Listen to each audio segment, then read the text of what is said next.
Hi, I'm Linda from Australia. Recently I purchased this Froothie Evolve blender because she's big, powerful and glass.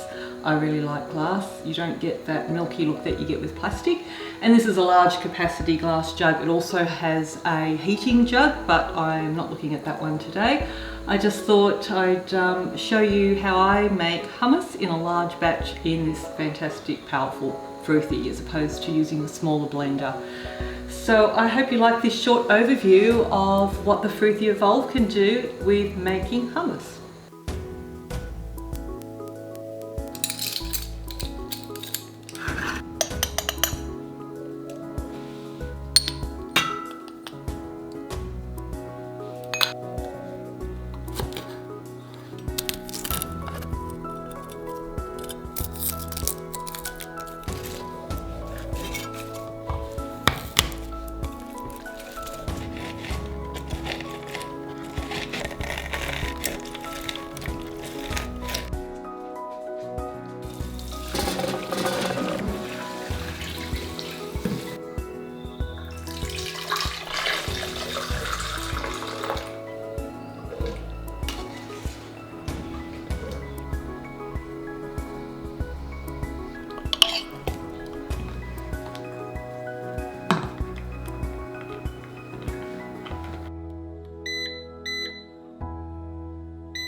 Hey Froothie, I'm listening. clean my blender.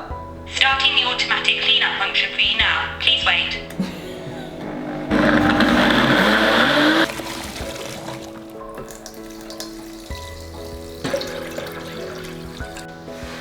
Hey Froothie, Hello. clean my blender. Starting the automatic cleanup function for you now. Please wait. Okay.